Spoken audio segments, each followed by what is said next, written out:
ఎవరైనా సరే వేరే అన్ని మతస్థులు కట్టడాలు ముట్టుకోవడం ధైర్యం ఉందా, దమ్ముందా? లేదు కదా ఈ ప్రభుత్వానికి. జై శ్రీరామ్, జై జై శ్రీరామ్, రామ లక్ష్మణ జానకి,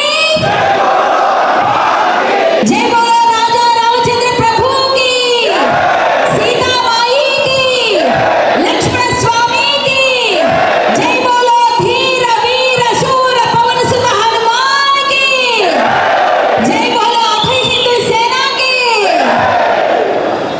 శ్రీ రుక్మిణీశ, శ్రీ రుక్మిణీశ కేశవ నారద సంగీతలోల నగధర శౌరే ద్వారక నిలయ జనార్దన, ద్వారక నిలయ జనార్దన,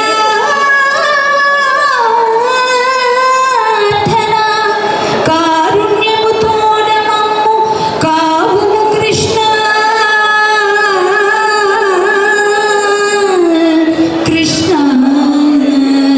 కృష్ణ కృష్ణ కృష్ణ.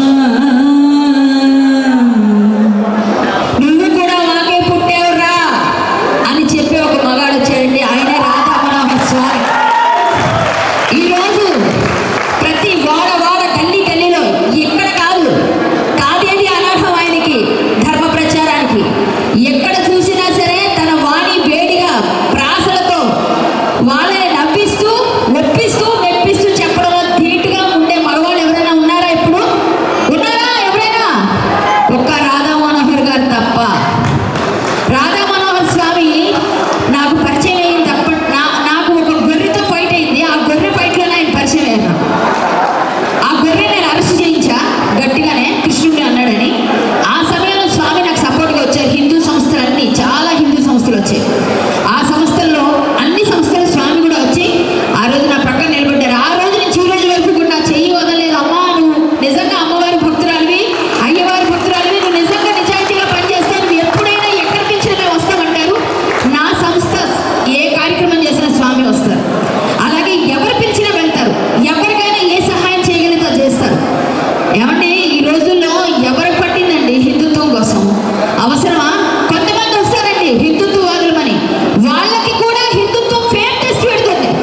హిందుత్వం ఇలా పనికొస్తుంది వాళ్ళకి, అది కూడా అవుతుంది. కానీ నిజమైన భక్తులకి, నిజమైన వాళ్ళకి మనం అండగా నిలవాలి. అలాంటి వాళ్ళని ప్రప్రథమంగా ఉన్నవారు ఎవరు అంటే రాధా మనోహర్ స్వామి.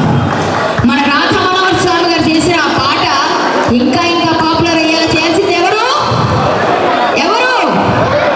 మనమే. రేపు